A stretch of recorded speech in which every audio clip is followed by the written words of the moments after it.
Jodie again, and I'm with my wife Gabby, and we are doing the Heartway Pastor and Missionary Caregiver podcast, and we are in the second episode of a new season called Ministry Life After Dark, but Before Bedtime. And today we're going to get into the double life dilemma. So specifically, we're going to get into the question, is it okay to be different away from the church? And I want to start this off with looking at a passage from Mark 14, starting in verse 32, with Jesus in the Garden of Gethsemane. It says, "Then they came to a place named Gethsemane, and he told his disciples, 'Sit here while I pray.' He took Peter, James, and John with him, and he began to be deeply distressed and horrified. Then he said to them, 'My soul is swallowed up in sorrow, to the point of death. Remain here and stay awake.' Then he went a little farther, fell to the ground, and began to pray, that if it were possible, the hour might pass from him. And he said, 'Abba, Father, all things are possible for you. Take this cup away from me. Nevertheless, not what I will, but what you will.'" And I want to read one more section here, just a different account here, in Luke chapter 22, starting in verse 39. And it's talking about Jesus. Says that he went out and made his way as usual to the Mount of Olives, and the disciples followed him. When he reached the place, he told them, "Pray that you may not enter into temptation." Then he withdrew from them about a stone's throw, knelt down, and began to pray, "Father, if you are willing, take this cup away from me. Nevertheless, not my will, but yours be done." Then an angel from heaven appeared to him, strengthening him, being in anguish. He prayed fervently, and his sweat became like drops of blood falling to the ground. And that's the Luke version of what we just read in Mark. And so here, it's interesting. This was the first passage that came to mind when I was thinking of this question, is it okay to be different away from the church? Because Jesus, not just here, but specifically here, you see a lot of emotion, unique emotion for Jesus illustrated here. And it's not with everybody, right? It's not with the normal 12. It's not with the crowds, but he does have Peter, James, and John with him. And he is deeply distressed. He's horrified. He's experiencing a lot of emotions. He's asking God the Father if there's any other way to go through with what's about to take place other than the crucifixion, how it is laid out, how it's going to happen. If there's any other way, he would be in preference of that. It says here he was in anguish. He was praying fervently, and his sweat became like drops of blood falling to the ground. And so the three disciples here get to see a side of Jesus that maybe the others don't get to see. It's like a special time here in the Garden of Gethsemane. And I think the answer to the question, is it okay to be different away from the church, is it depends. What do you think, Gabby? Yeah, I think that we obviously, everybody at church, not just pastors or teachers, everybody at church puts on a different facade when you're at church, even just when you're out and about, right? Just you're not typically the same person when you're at Walmart as you are sitting at your couch. There's something special about coming into somebody's home. It changes a relationship. It's more intimate. You see different sides of people. And so I think it'd be kind of silly to expect people to be like robots, to not be different at different places. Just normal places. Church, the mall, school, your job. You're different at all these different places. Your in-laws' house, your own private house. Mm-hmm. So yeah, I think Jesus also did that, and Jesus got away from crowds to rest. And in those times, we can assume that it was different than when he's teaching. Right. or when he's doing miracles, or when he's talking to the Pharisees, and it's just a different side of him. Right. Even if he's just around the church, if he's just around believers, he's still can be different when he's alone up on the mountain in prayer than with them. It's just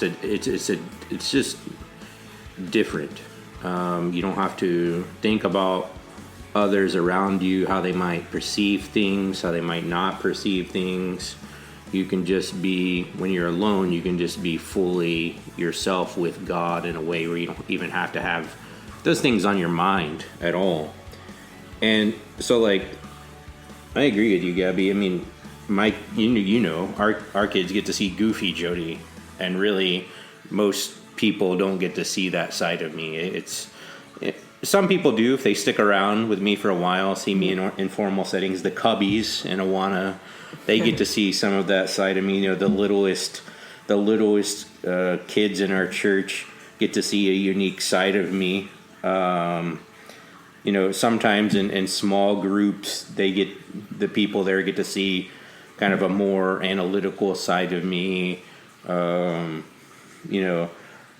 Whereas like the general public, they see me and they in general think I'm pretty quiet, pretty compliant, pretty cordial.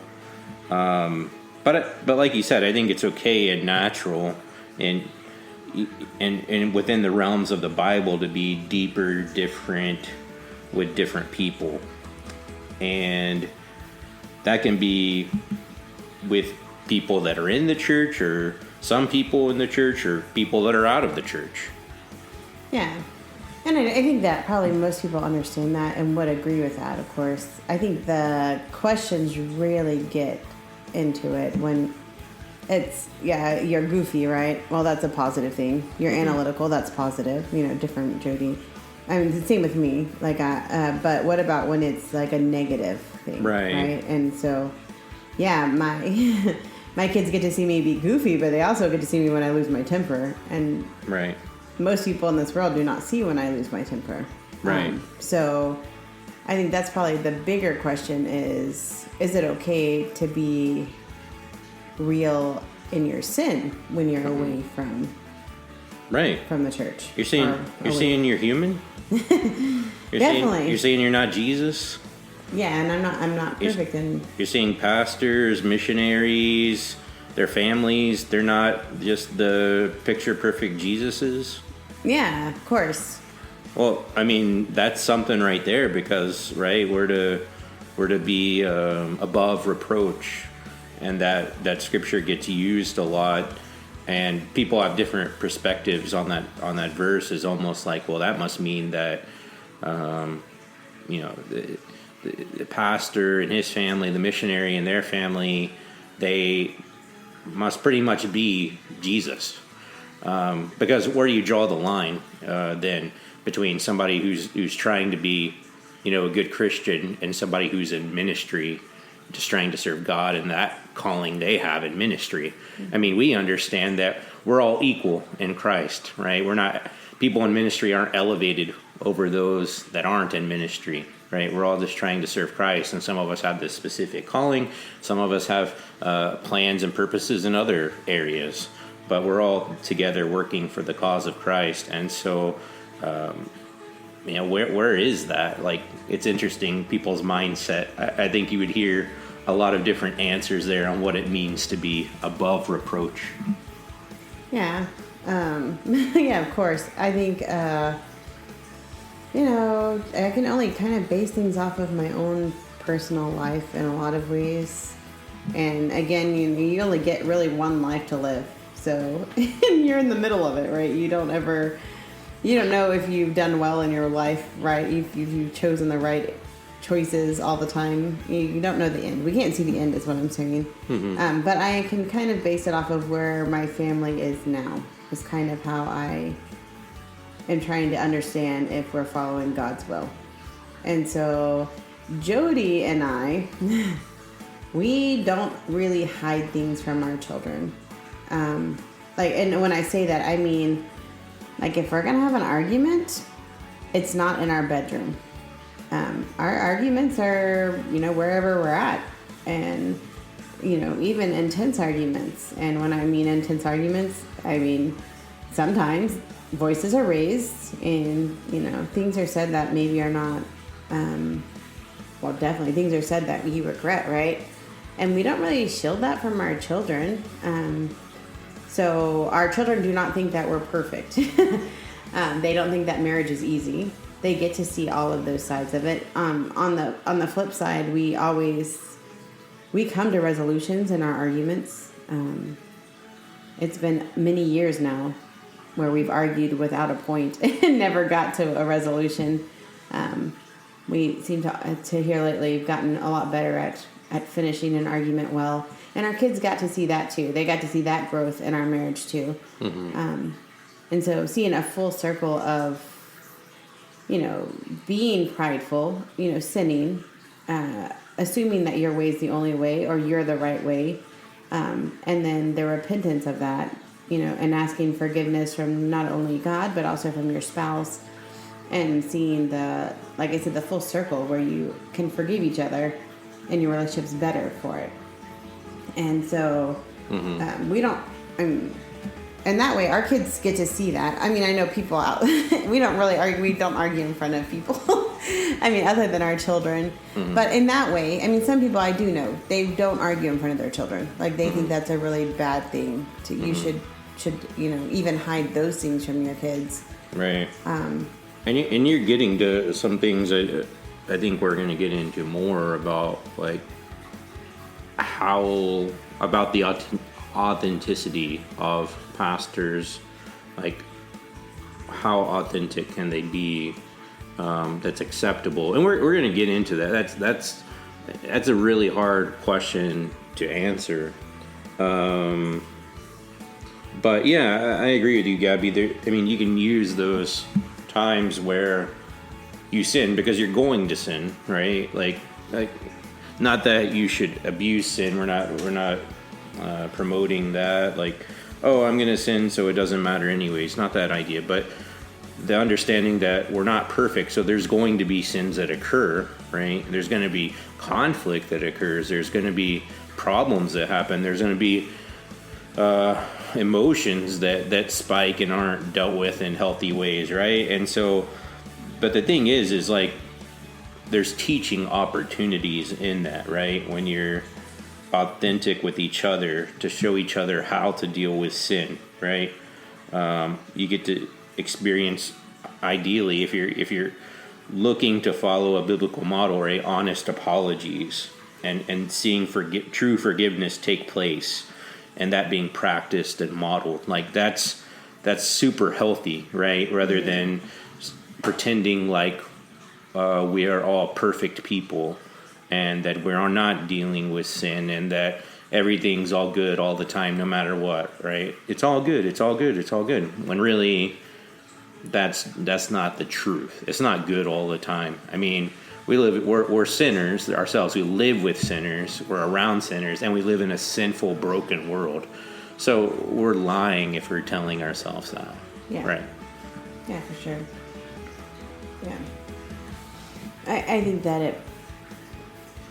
that it can be difficult for pastors, and of course their wives too, because there is an expectation outside of church, and I think because of that, sometimes it's hard to find close friends, especially close friends within the church, because you can't always let your guard down. But in order for true friendship to happen, you have to be messy, if that makes sense. Like, in order for you to make a true friend, like, it gets to a point of a friendship where, you have your really shallow friendships that you act like you do in the outside world. But in order for a true friendship, you have to make a mistake, and they are going to be like, oh yeah, you're my kind of person, right? Like, I do dumb things like that also. A deeper, more authentic friendship. So sometimes those are harder to do in church because we don't really have that opportunity to make those kind of mistakes in church, because you can't be like that, right? Like, you have a certain the culture doesn't allow it overall. I would say that depending on the type of church you're in, the culture of your church, there's more freedom in that. Some churches do really well with handling conflict and there being mistakes and healing and repentance and going through that process. I'll say it's hard.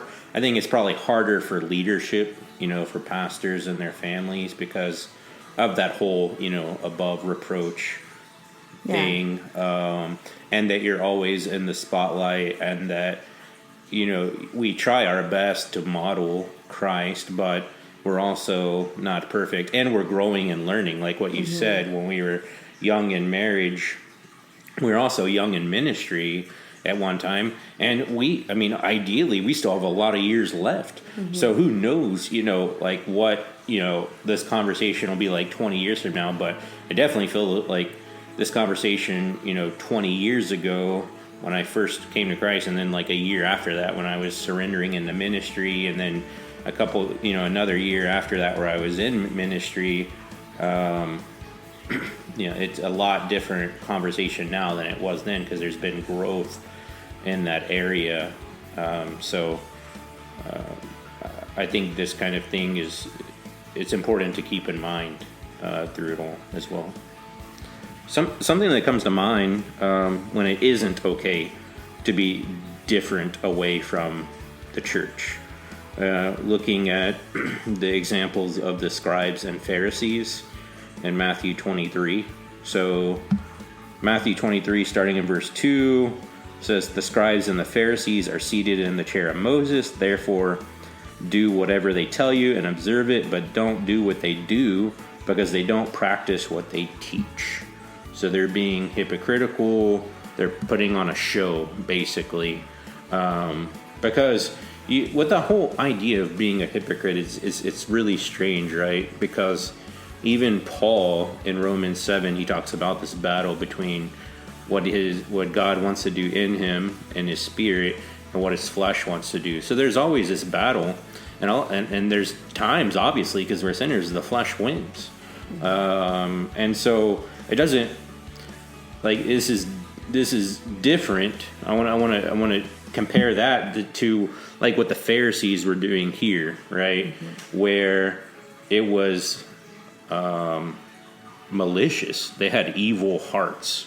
They were definitely there to put on a show. They were not being honest with people. They're very aware of what they were doing. And so I think that whole kind of malicious intent, evil intent, impure intent in their hearts versus like with Paul in Romans 7, I think there's a big difference there. Well, yeah, there's a big difference, because there's a difference in trying to look good, like your goal is to appear good, versus trying to be truly good, which is being more Christ-like, right? So if you're concerned more with the way that you're being perceived and less than the way that your heart is being perceived by God, then yeah, that's sin. That's very sinful, right? Because God is after our hearts, not our. Out of our hearts come the good deeds. So if the good deeds aren't going to do anything to our heart if it's messed up. Right. But yeah, I think that maybe, so like my question here would be like, so say you have a pastor and he's preaching on tithing, right? You need to tithe. You need to tithe. You need to give beyond. Maybe even some pastors are like faith promise. But then the pastor himself is not doing that. Right. What category would you put them in? It's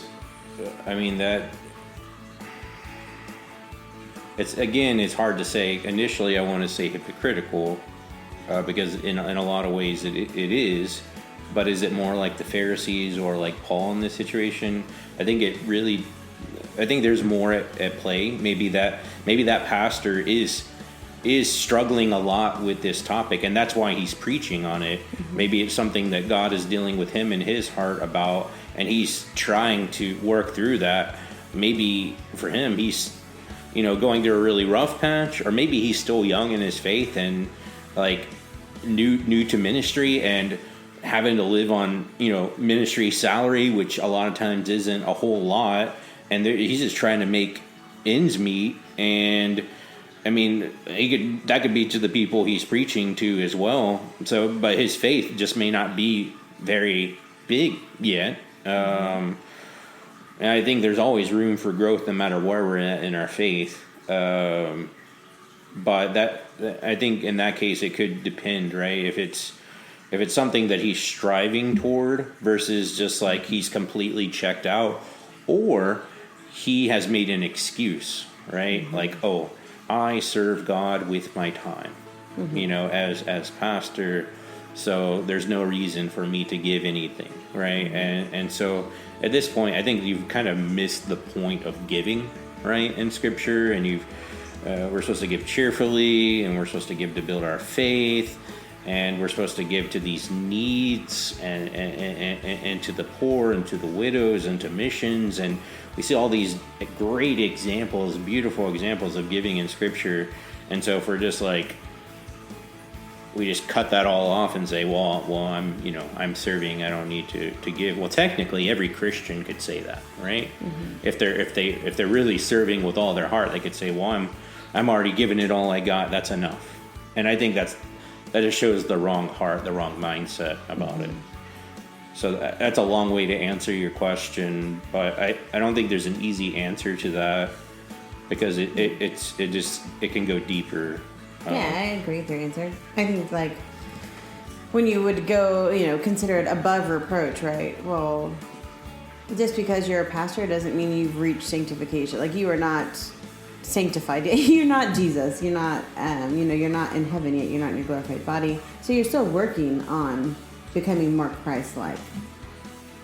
Right. You haven't reached no one in their Christian life reaches the point of where Jesus is at, right? Exactly. And so our sanctification, we're always getting closer, ideally, even through our low points. Our low points hopefully aren't as low as our previous low points in our faith, and we're just continually, over our life, ideally getting closer and closer to being more like Christ. So, yeah, in my opinion, the tithing could be that for a pastor. I think you hit on some really good examples of that. So, yeah. So, but what about anger? Anger is like a more difficult one, because tithing, you can see growth, right? It's easy to see growth in tithing in a pastor, or even for himself, for him to calculate. You can calculate almost your faith growing. Yeah. I mean, if we go back to when is it acceptable, when is it when is it unacceptable to be different away from church? And I think like it becomes unacceptable again when there's malicious intent or evil intent, but also if there's abuse involved, or there's ongoing, undealt with, or unrepentant sin. This is going and going, and it's not being dealt with. It's just, festering. And anger could be that, right? There could be, if the person that's angry doesn't want to admit that they have an issue with anger, they don't want to recognize that, and thus wouldn't repent from it, that would be an issue. That would be an example of when it's not okay to be different away from church, right? They go to church, they preach, everyone loves them, blah, blah, blah. They leave, they come home, they yell at everybody, they're mad all the time. They go to the store, they're yelling at people, they talk on the phone, they're yelling at people. Or when they're talking to church people, around church people, they put their happy face on, their pastor face on, their Jesus face on. And it's like definitely that double life thing, but where it's not appropriate or not biblical. Yeah, and I think sometimes we kind of get caught up in this idea that everybody's home is perfect except for ours, right? Like you feel, sometimes I think that people feel like, oh, well, they never fight like that in their house. Like, we're the only people that ever fight like that, or I'm the only person that loses my temper like that, or, I'm the only person that slips up and cusses like that, But I think in reality that more people struggle with those things than what we know, because we do keep it so well hidden in our homes, put on such a face outwardly. Sometimes I think it would be really cool if we're able to talk more freely about those things. So I think there's power when there's more people working together. Right. It's automatically easier for me to talk with other people in ministry when I start hearing them being honest about some of the struggles they deal with, and I'm honest about some of the struggles I have.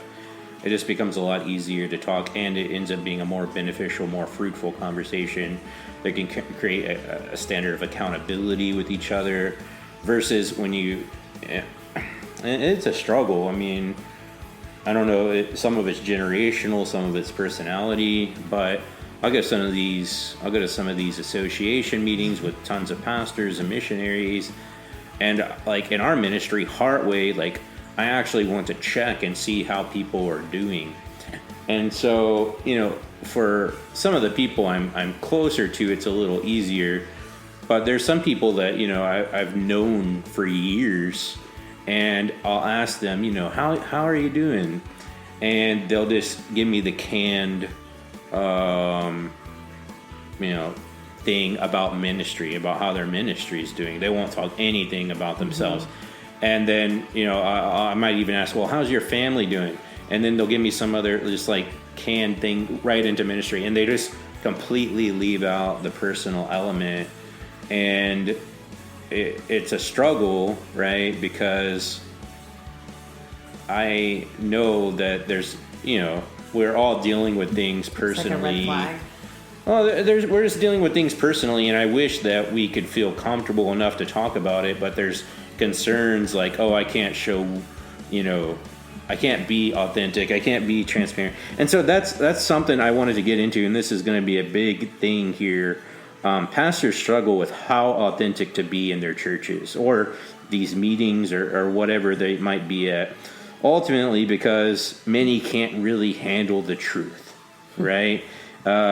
You can run into the same situation of those getting offended by the ones eating meat that was sacrificed to idols, right? Mm-hmm. In Scripture, when we see that, just the offense that takes place, and so when do you step back? When do you choose to change your habits or speak on certain things and deal with certain things because people can handle it versus not handle it? Like, honestly, I don't... there's been some big name pastors and stuff in media that will, admit some issue they had, and sometimes, that most of the time it doesn't go well because we're getting the media picture anyway. We're not getting the reality of what's happening. We're getting such a small, oftentimes really biased presentation of everything in those situations.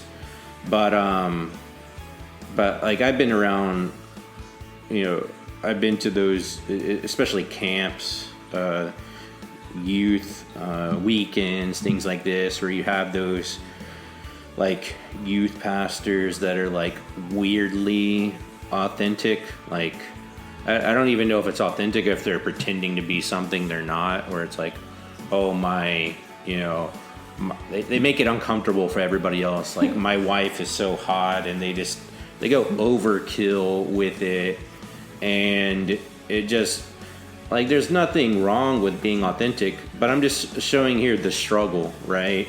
That pastors are dealing with. Like, well, yeah, where's the balance? Like, how authentic is too authentic, right?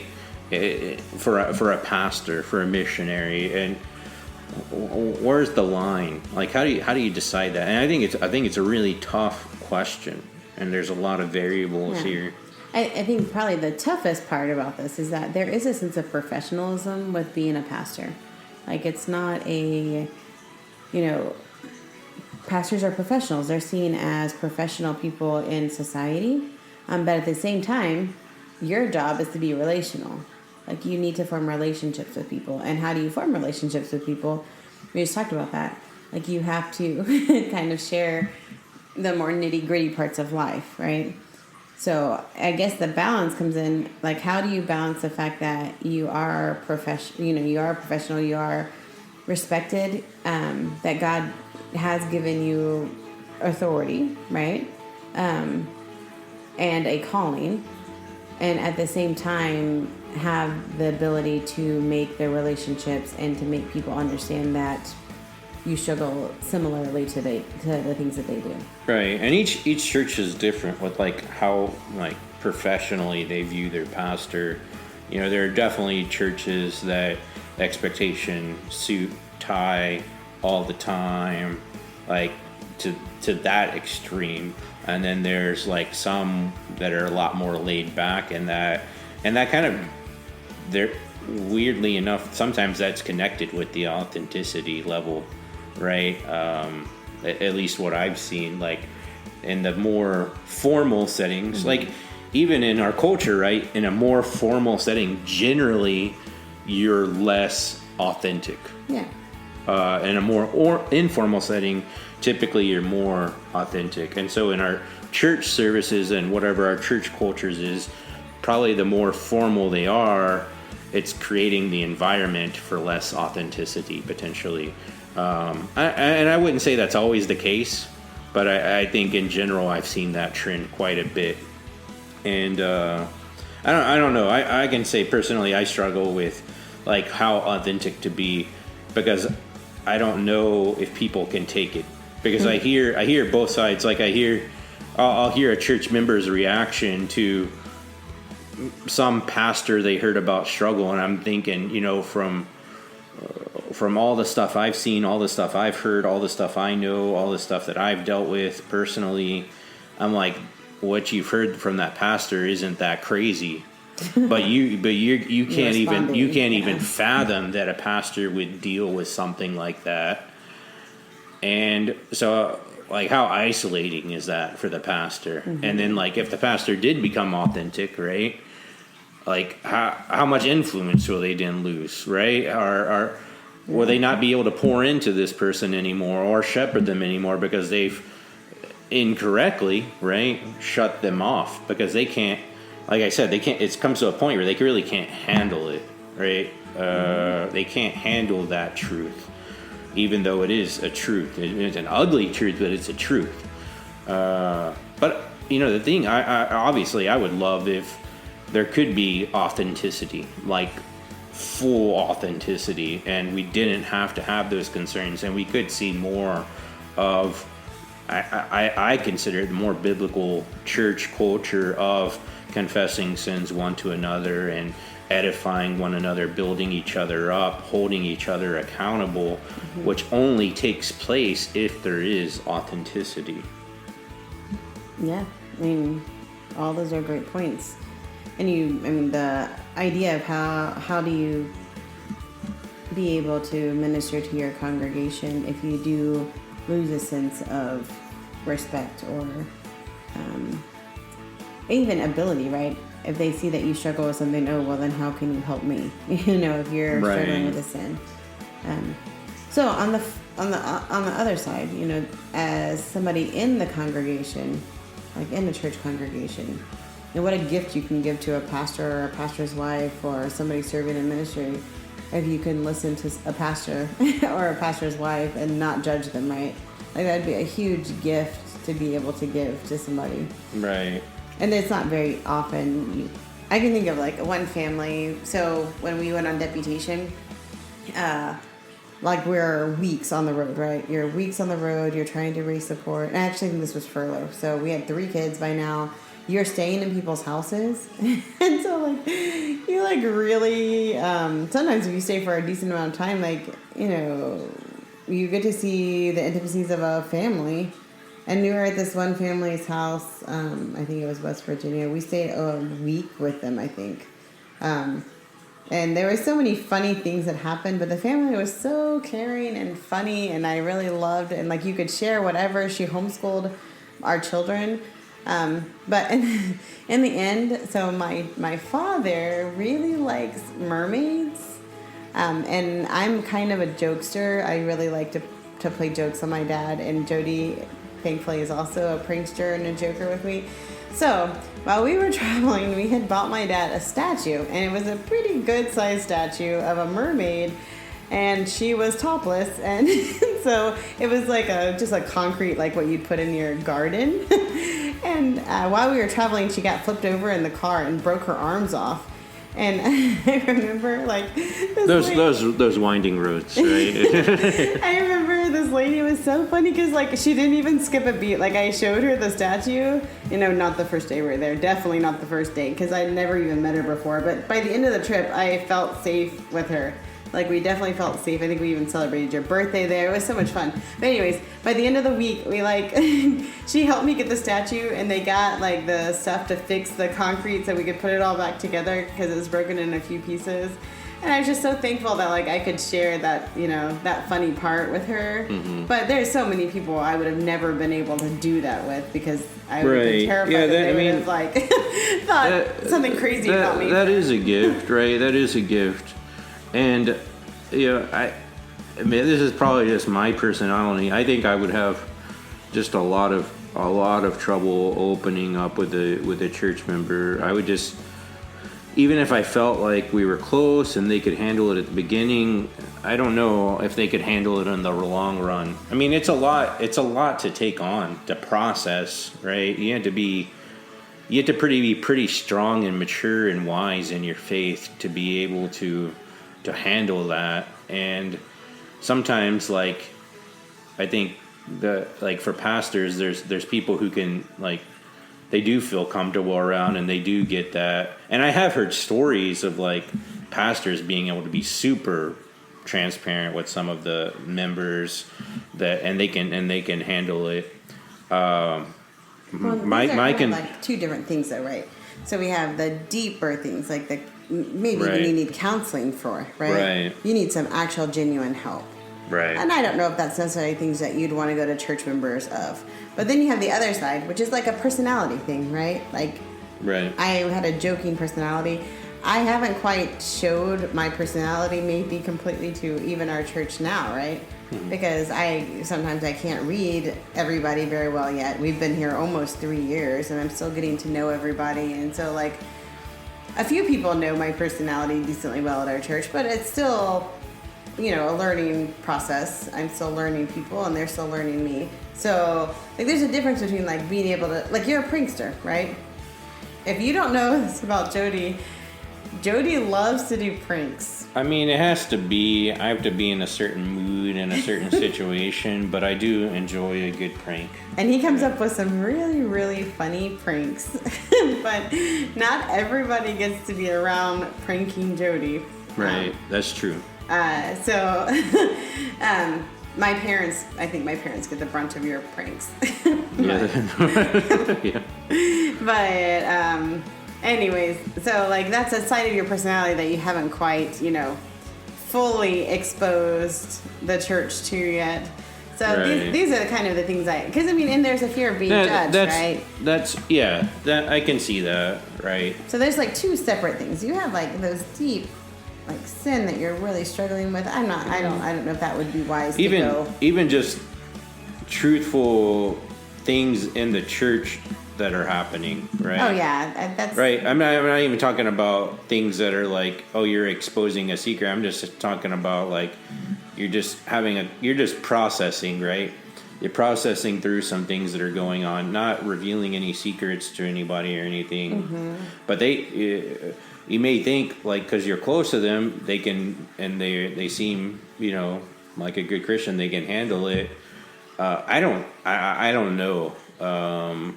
Honestly, like maybe they really can't. Yeah, we've seen this go down. Maybe they really can't handle it.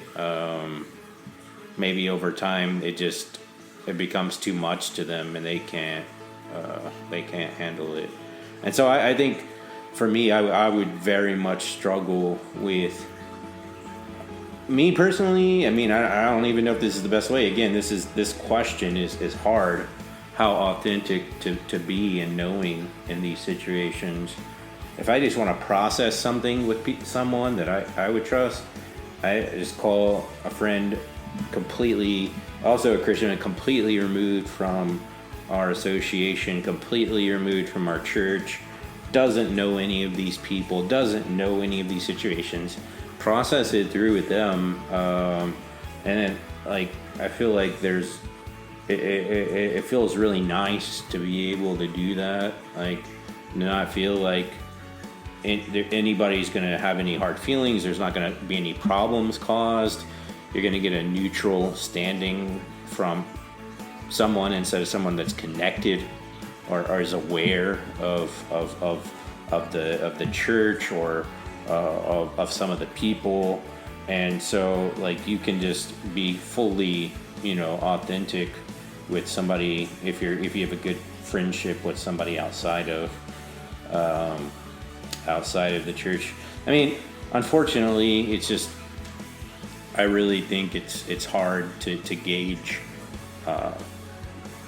how authentic to be. Yeah.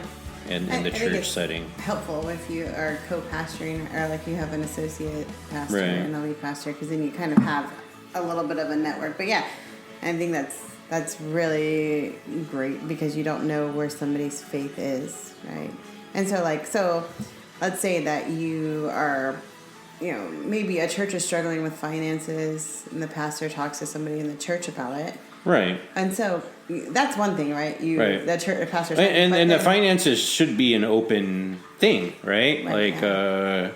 But maybe they can't handle. Well, maybe you as the pastor say, I'm very nervous, like you're being more intimate with it or more open. I'm scared about this. Like, I'm scared that we're not going to get the funds. We're not going to get, I'm not going to be able to receive my salary.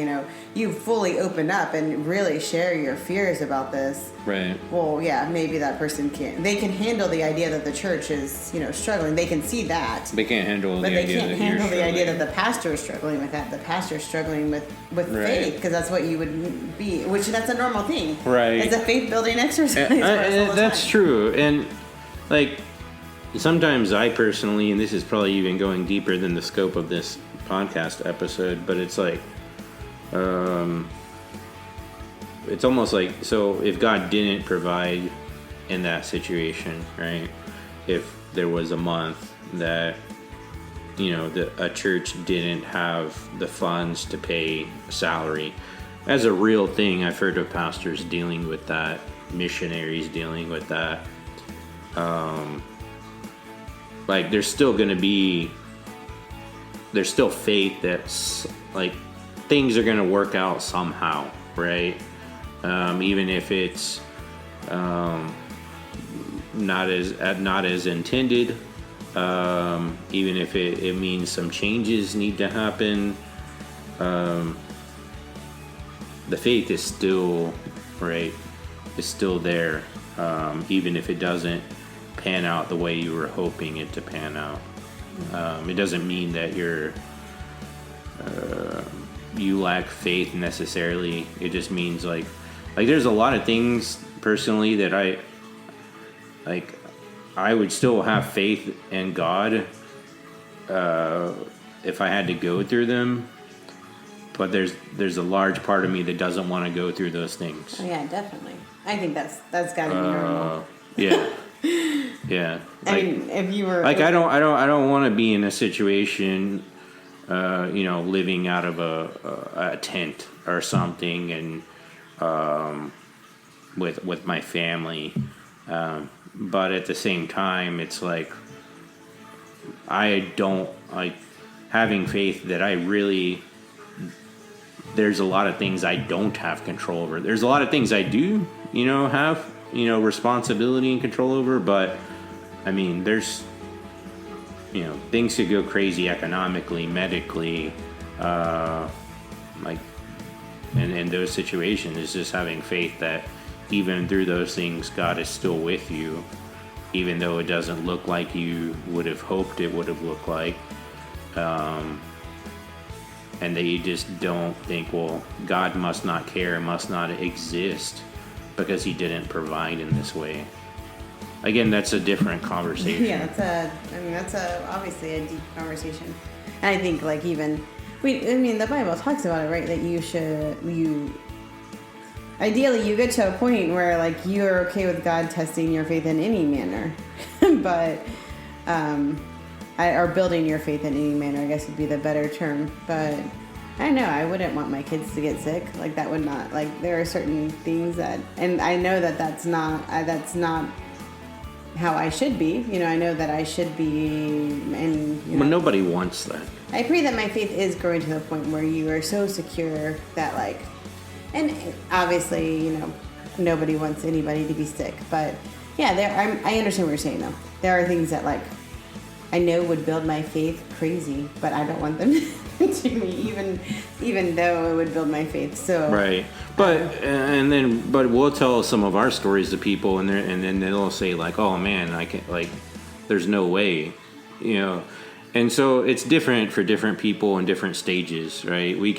People might think that about us, and we think that about them, And so it's interesting with that aspect of faith, but that's kind of a aside from this, but it's still connected because I think that factors in people's faith, factors into how authentic you can be with them, because you don't want them to stumble, you don't want them to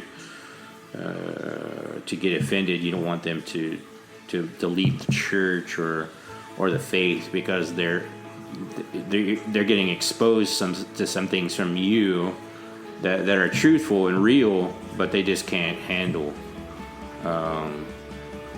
So I mean, I guess part of that is that necessarily our job, though, to shield people from that.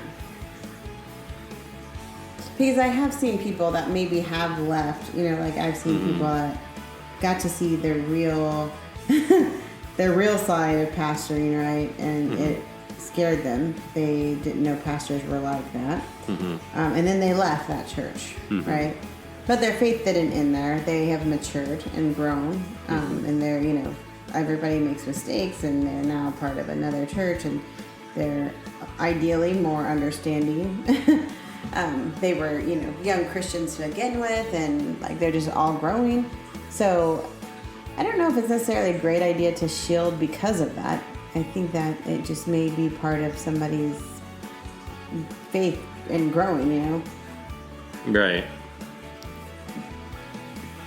I can hear you, agree with you. I don't know if I'm just telling you, like, these are the things I'm dealing with.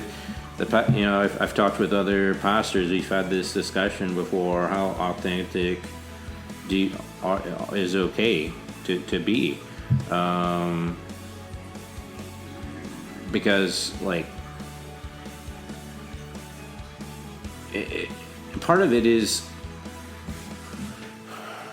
getting the full picture. Getting the complete picture, right? So our kids, like going back to what you were talking about earlier, our kids get to see the full circle, right? They're with us. We're with them. We homeschool. You work from home. I worked from home for a long time, and now I primarily observe office hours, but we're still around each other a lot, and so they get to see the whole, full circle. They get the whole big picture. They get the whole context. Whereas people in our churches, they may not get to see that, and so they get to see a little portion of it, and then they, and then maybe another portion here and another portion here, and they're not connected events, and it's just too much. And I'm not, again, that should be a caution to church members, all church members, about their pastors and about other people, is we don't have the complete picture, right? God knows the complete picture. You may think you have it figured out, but likely you don't. Even if you're right in some areas, you're still missing some aspects, even some things that the people themselves may not be aware of, that are so deep in their heart that only God is seeing. And so I think it's really unwise to think, oh, I know this person, I have them figured out, I know this situation, I have them figured out, and just jump to conclusions and make assumptions about people and motives based on your own observations. And I think this all comes back to what you talked about at the very beginning of the scriptures that you read, that Jesus wasn't authentic with everybody.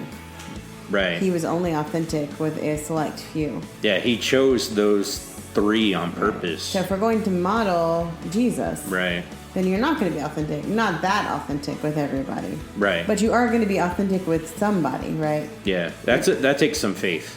to open yourself up. It's hard. It's hard because you get to see the effects. But like you said, if you're not authentic with them, you could be prohibiting their growth in some areas. So your authenticity could be a form of discipleship with them. Oh, for sure. If you're willing to walk closely with them. And I think, especially with Jesus and the disciples, he did real life with them for 3 years. And then even doing life with them for 3 years, he still took only these 3 with him to the garden. Right. And so that's really important, I think, to consider in all this as well. And I think like we can even carry that over to spouses, right? I know I feel like you and I are pretty intimate, open books with each other. We talk about feelings and what we're scared of and all the good stuff and the bad stuff. But sometimes people struggle with that. And your partner that God's given you is a great person to be authentic with for more than one reason. But a big reason is building your partner's faith also. If you keep your struggles to yourself, you also keep your wins to yourself. Your partner doesn't get to see how God, answers prayers or how God works things out for good. Right. So that can be with finances or health things or, relationships. By bringing, your spouse in on those things, you allow them to see God's miracles or God's works also. Sometimes miracles. Right. So. Right. Yeah, I mean, I think it's one of those things, definitely it takes a lot of wisdom, prayer, discernment, and trial and error. Also, it evolves, it changes over time as we grow as people, as we have more experiences, as the people we're around know us more. All that comes into play. Even the culture of the people, all of those things have to be taken into account in this question. It's not that easy to know how authentic to be in each situation around each person. And it's not authentic for being malicious, like what we talked about. It's authentic and like revealing a deeper part of yourself that it's a deeper relationship that you have with somebody in those situations. It's not just talking about what is going on in your life, but how you're feeling about what's going on in your life. Right. So, like, when Hattie broke her leg, a lot of people understood that Hattie broke her leg, but a few people have gotten to hear the actual, feelings that you and I had as we were trying to figure out how we are going to help her in a country where we have limited funds, no phones, no modes of transportation. That's in a war country with no x-ray machines close to the park. Right. So, right. Yeah. There's going back in time. So there's a difference between, knowing what's going on in somebody's life and knowing how they're feeling about what's going on in their life. Right. I think we've pretty much hit this as much as we can. I mean, we probably could forever talk about it. Is it okay to be different away from church? The answer is yes, with exceptions. Right, with exceptions. And so, but to think that you have to be the same person all the time around every single person and share all those same things and express all those same feelings the same way around each person, that's just unrealistic. And it doesn't mean you're a hypocrite by not doing that. It's okay to do that, but at the same time, we don't want to be pharisaical level and be malicious and portray ourselves as someone we're not in order to get applause and for people to look at us and elevate us up on some kind of higher level of Christianity or something like that. So it has a lot to do with the motivations of our heart. And then the challenge of opening yourself up to be authentic and the wisdom of when to do that, how to do that, who to do that with, how far do you go. All of that be dealt with pretty well, I think. Yeah. So, well, I've enjoyed it. It is getting close to bedtime. It's definitely after dark today. It's getting close to bedtime, but I've enjoyed it, and we'll do our next episode hopefully soon. Yeah. And until next time, this has been the Heartway Pastor and Missionary Caregiver Podcast.